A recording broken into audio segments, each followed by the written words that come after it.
เบิ่งสบายดี FC นะแม่สบายดี FC เด้อมื้อนี้เท้าเทนสิพาเลาะเบิ่งหมากลำไยไปเบิ่งไปมันบ่อยู่ซื่อๆได้น่ะ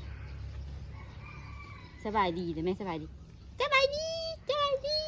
ปิ่นมาพี่อายกล้องเลยน่ะเห็นหูจักกล้องสบายดีเด้อว่า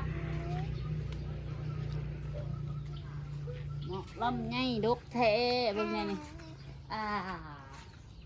นี่คือหมากลำไยเด้อแม่ทินหมากลำไยค่ะเด้อนี่ล่ะนี่ดกแท้โพนึงเป็นเท่าไหร่100 หมากใครอยากได้จองก่อนเด้อ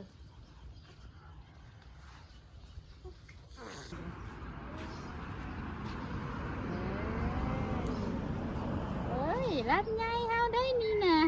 มันชึกซ้ำสิกินเฮาอื่นลำไยเด้อพ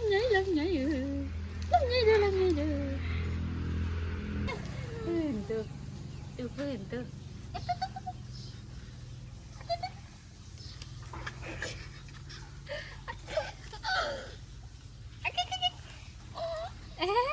เอาละไอ้กองนะ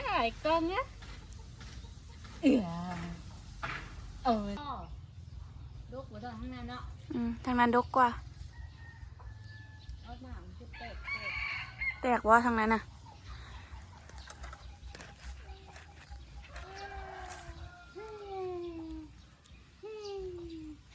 ปิดน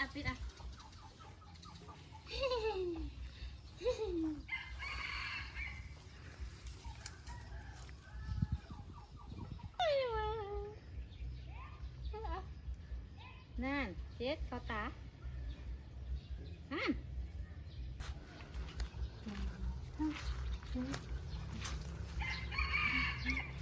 เป็นมาอยู่บ่เด้ชุกละเด้น่ะชมพู่ไปเอาแม่น่ะใส่เอาได้ปะมีติ มี2 มากนะข้างในเป็นก้อนบ่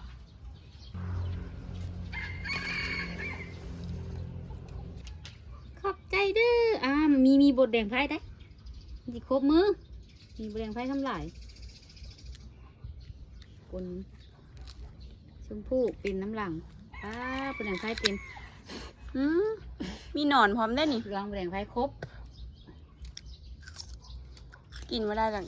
นอนบ่เป็นย่ามผลกินมาได้ดังให้ยำอยู่นี่แต่บะแดงไพ่พลาดนี่มันชุกขับ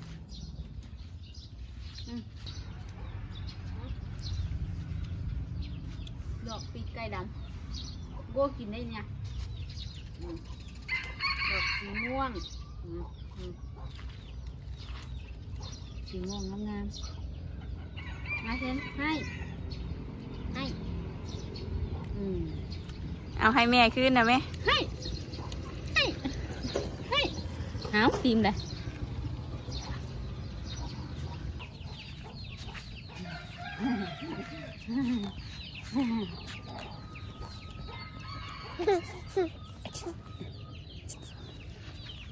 มี2 ต้นเด้อนี่ต้นนี้กะกระดกพอแล้วต้นนี้จะเป็นพันธุ์หมากใหญ่ตัวนั้นหมากน้อยหมากใหญ่เบิ่งว่าเนี่ยหมากมันใหญ่กว่าต้นนั้นได้นี่เนื้อหลายเด้อเนื้อเยอะไปกินหลาย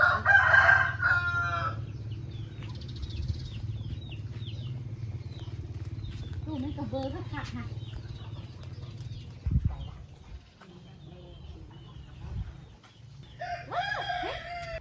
ดอกเข็มย่ามมีบานค่ะขนาดเนาะย่ามผลนะมันหนักเลยดอกเข็มเป็นอะบะดอกเข็มก็งามกันนะเอาเบิ่งนี้เบิ่งมากเลยมังกรสีนี่ก็เป็น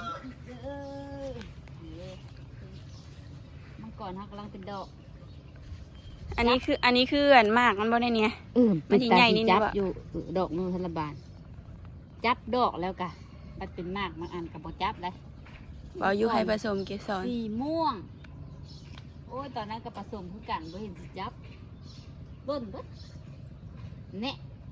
ยิงไปยักบายเบิ้นเพิ่นเฮ้ยตะเว้นกินในนะจ๊ะพี่น้องใครเคยปลูกในนี่เบิ่งแกะเบิ่งก่อนตู้มันอยากเน่าละแก่อยู่บ่ล่ะเลิศค่ะ มีในเอาไว้ขยายพันธุ์อีกเนาะ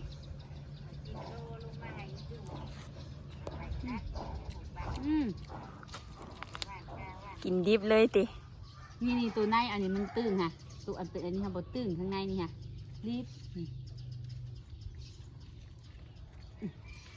รีบหาบ่มีมันตีกันโคตรนะตัวท้องนอกค่ะตึงอันนี้ไม่บ่ยิ้วนี่อยู่ มาเบิ่งตัวนี้แห้งใหญ่ เนี่ยมันมีจักดอกเหยียบว่านี่แม่เลย อันนี้สีอย่างเนี่ย เป็นกะทิจับ มี สีแลเบิดสีม่วงเบิด บ่มีสีขาวติ นี่สีม่วงเดิมมี1 ดอก2 ดอก3 ดอก4 ดอก5 ดอก6 ดอก ผู้อยู่พุ่นก็มี 7 ดอกปีกายนี่เป็นครั้งแรกค่ะมี8 ดอก ได้กินจังมาก มี8 อันมี9 อันปวดจับ3 หมากเลยจับ3 หมาก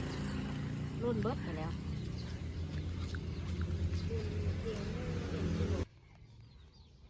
ป่าเนี้ยแนวกินเนาะไม้กุหลาบมันคือเป็นเนาะมันมีไม่ได้ใหญ่จังมักนัดเท่ากับมีเด้อพี่น้องมีหมากเดียว แล้วก็ต้นเดียวหมากเท่ากับปันหามาเคียงเลยหามาเคียงมาลูกป้าลูกเลยโอ้หน่อคุณใหญ่นี่อันนี้ขึ้นน้ำหลังตอนนั้นบ่ได้ขึ้นเบิ้ง หน่อไม้ไผ่อย่างเนี่ยกิมซุ่ง นายจะกินซุป หน่อไม้กิมซุ่ง 3 ตาเล่นกันเลยนี่กำลังออกเลยอันนี้ฮันออกก่อนหมูแต่กระดันปลาเบิ่งหน่อมันปักใหญ่ไว้แกงนี่ตัวเขาตัดไปแล้วสักสองลำเอาไม้จักตอกได้นี่เป็นตอกมัดกาลำใหญ่ทำหน้ากับจักตอกมัดกาดิแหน่งมันหักกะฮักแก่มีผักคะอีกได้ไก่เคียงกันได้นี่เอาทำไมแล้วเอาผักคะไปแก่ แต่นี่อย่านั่งพร้อมทั้งนั้น อย่านั่งข้างหลัง ทั้งนั้นก็มี ข้างหลังหลายค่ะที่ครบจบแม่บอลเดี่ยวเลยนี่เลยหอมอย่านั่งก็มีน้ำไม้เอาน้ำไม้แล้วก็มาอย่านั่งเอาผักคะไปใส่อย่านั่งใบงามๆมาดูไหมสะอ่อน ปาดใหญ่ ยาม แท้ ผลให้งามได้กินตลอดแรงตลอดผลหันอย่านั่งคอยนะอ้าวเต็มเอายังก็เอาละกินได้เอาเข้าปากแต่ผมเห็นยาอะไรยืนปากคอได้ยืนน่าบูด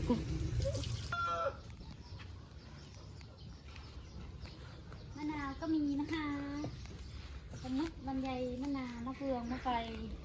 นี่ไปเบิ่งข้างในหนู ปลูกใส่เข่งใส่กระตา ป้าเบิ่งลูกพี่